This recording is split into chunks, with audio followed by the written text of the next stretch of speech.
All right, we're rolling, my friend. Thanks, everyone, for checking out the Rich CELENZA show. I got my co-host, Robert Benenati. Hey, what's going on? So what I want to do a podcast on is something I think me and him are both, and that's kind of bouncing between being an introvert and an extrovert. Right? What you say? Yep. I think that's how both of us are. Because I don't know a lot of people like that can either take over. You could throw us in any crowd. We're laughing, joking. We could get nuts. And then we can leave a certain environment and just go do independently by ourselves, work on things for not only days, but I think for weeks, and almost not bother with anyone or not even need to be bothered. And I've seen that with you. Am I wrong? No, you're right. You're absolutely right. I would say, I'm definitely an introvert. And I become an extrovert around people that I trust, that I know, that are close to me, right? That I've developed a relationship. Then I can be an extrovert. But going into a big crowd and just being or wanting to be the center of attraction, that's just not me. Honestly, I don't like big crowds. I don't either necessarily. Right. So those are things of an introvert, right? And it's not that I'm shy. Right. It's simply that it's like I just don't want to be bothered. And I don't mean it because, being cocky or because I feel, above anyone else. That's not the thing. It's I can't make small talk. Right.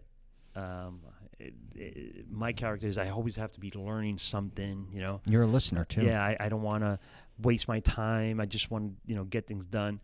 And like networking usually is just, you're getting to meet people, right? But it's a small talk. It's the, and then bumping into someone you just don't want to listen to. Yeah. Because, I don't know, they're annoying. They just talk too much. It's all about them. Whatever the case is, right? And I could have a conversation, and it's not about me. Yes.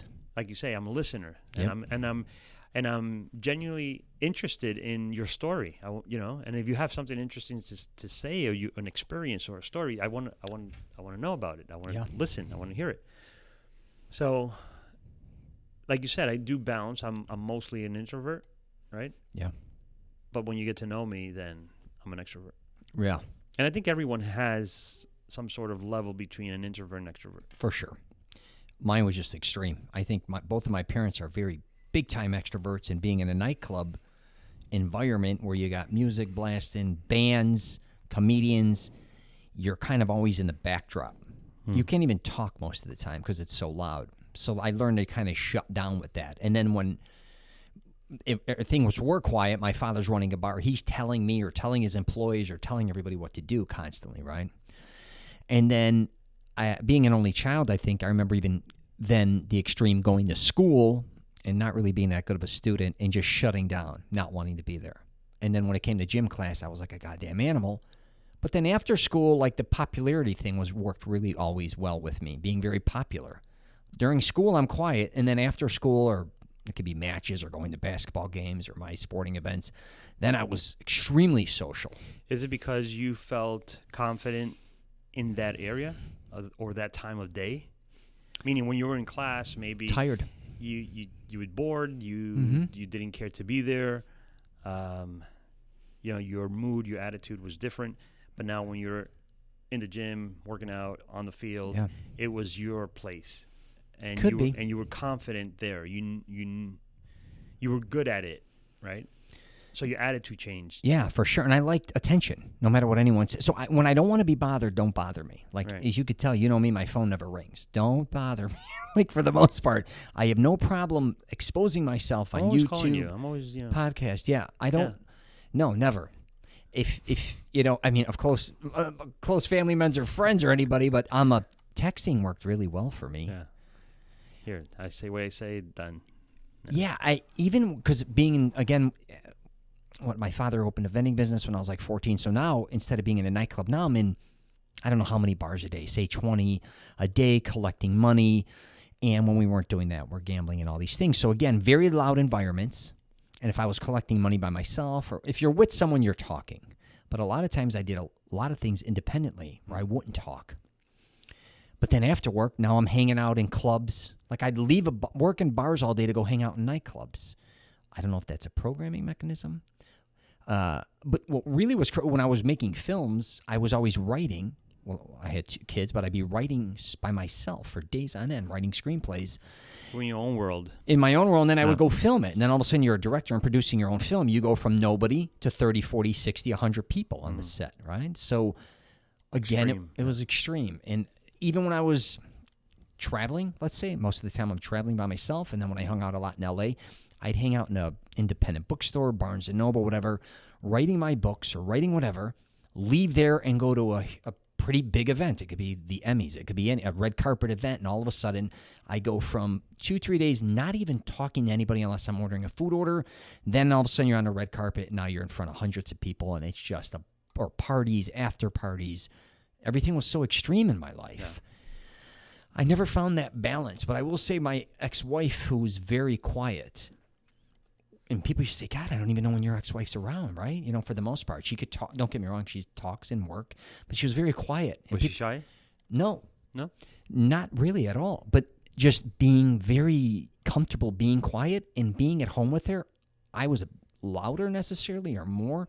But for the most part, it was always quiet. People would always come to our house. I'm like, because we're kind of I kind of get along with that. Mm-hmm. I don't want to be with somebody who talks to me all the day or questions me. So anyways, it's very interesting. Yeah, now, for me, like I was saying before, if I go to a networking or a big event or, a big gathering, I observe before I engage. Yeah, you do that for sure. Yeah, I don't know if a lot of people do this. I'm kind of curious if, I'm for sure I'm not the only one. But I could be in a corner or anywhere, right? And I'm just observing everyone. I'm trying to not listen in to conversations, but it's more the body language, what I'm looking at. Yeah. Who's the loud one? Who's the obnoxious? I think I'm trying to pick out the ones I don't want to talk to. Does that make any sense? For sure. You're trying to avoid. I'm trying to avoid all this, this weeding group, it out. Right. And who's left? Okay, this one, that one, the other one, So I don't think if that's a good thing or a bad thing, but it's a thing for sure. And most likely other people do that as well. I'm not the only one. You do sales and you're a closer. I get straight to the point. Yeah, but you're in sales, which is great. Like me, I don't want to. I'm a good opener. I'll open to anybody, talk to anybody. I don't care. But if it came to closing, I don't want to have anything to do with it. See, I don't think I'm in sales, but I don't think I'm a salesman. Does that? Sure. I genuinely tell you what I think. I give you all the information. Right. I put the pros and cons on the table, and then you make the decision. Right. Right? And I help you make the decision. You want to buy it, fine. You don't, that's fine. We'll find the right product for you or the right house or whatever it is, right? So I'm not trying to, a salesperson in general tries to sell you whatever he wants to sell you. Yeah. Right? So you're looking for a $10,000 car, he wants to sell you the $15,000 or the $20,000 car, right? Mm-hmm. If you're looking for this type of house, he wants to sell you the bigger house. Right. I want to sell you the house that works for you. Yeah. Right? Because I see it business-wise. You're happy, you're going to refer more people. Right. And most of my clients become my friends. Yeah. And then they trust me. And they trust me with other things. They call me on things that I do not sell. Yeah, sure. What do you think of this? What do you think of that? Because they trust you. Yeah, because of the trust. Yeah. Because they could see that. So that's why I don't call myself a salesman. I'm not in sales. I don't sell a house. A house sells itself. Yeah, right. I guide you. So I see it. I just see it that way. So for me, having to be an extrovert to be a salesperson doesn't go with me because I don't need to be an extrovert because I'm technically in my head I'm not a salesperson. Gotcha. Where most dudes would be like, I'm all sales. I'm all sales. So I'm all closing. That type of stuff. And I do close. If it makes sense, I'm going to close it. Yeah. But I'm going to close it based on factual information. you need to close this now. This is the house for you because it checks off all the boxes. What are we waiting for? What are you really waiting for? Right. Because on the other hand, I showed you that the last 3, we walked right out. I told you, let's get out of here. Yep. Because this is not the house for you, right? So maybe that's my sales strategy, which is not a strategy. It's honest, the honest truth, right? These are not for you. Now, when I find the one that's for you, and I truly believe in my heart that's the one for you, and it checks off all the boxes, then let's close it. Let's do the deal. This is it, right? So, and I don't need to be an extrovert for that. I always say I don't like to be sold. Wait, what do I always say? I keep forgetting I have to, should I say? You don't have to be sold, but you buy everything. I don't know, something like that. What the hell? I don't, I can't even remember that goofy saying, but wait, I want to buy, but I don't want to be sold. Right. Yeah. But I realized too is like I used to be like, I'm not going to chase anything. I'm horrible with that as far as sales, cold. If you ask me to make a cold call, I'll slap you in the face. I'm just telling you right now. Punch you in the throat. Right, exactly. I don't. But here's the thing I realized, even on social media or anywhere, I don't want to reach out and be bothered, right? I don't want to bother with it. But at the same time, don't reach out anymore and bother me. Either way is not working for me. It's the same, but it's the same thing, but vice versa. Exactly. So if you don't like to be bothered, you don't bother. So you don't want to be called, you don't call no one. Yeah, like I have people that reach out to me. I used to have the common courtesy a lot of times. It could be on LinkedIn or anywhere. People saying, hey, Rich, let's connect. Let's do this. I love that they called me a Carmen networker, and I love helping people, I guess, right? I don't care if it's anybody. If you reach out and I put the time into it. But for the most part, I've really realized over the last, say, 10 years, maybe because I've just been traveling so much and working with that, it's to have the time, you're catching flights all the time, you're in hotels, you're doing all these things, you don't have the time to help others the way you want, but also at the same time being honest and saying, listen, if my phone rings, I know it's my mom, my dad, my daughters, or Rhea. It could even be you and Joey, or there's 10 people. Right. If I get it, like I know when I get a call that it's spam because everyone knows not to bother me, and if you want to hit me up, text me or whatever. I don't know if that's good or bad at this point in time, but hey, it works for you.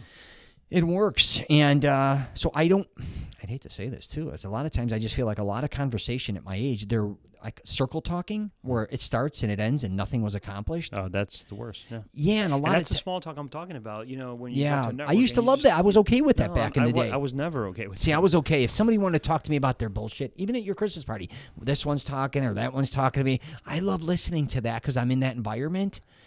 But say we weren't in that environment, I wouldn't give somebody the time of day.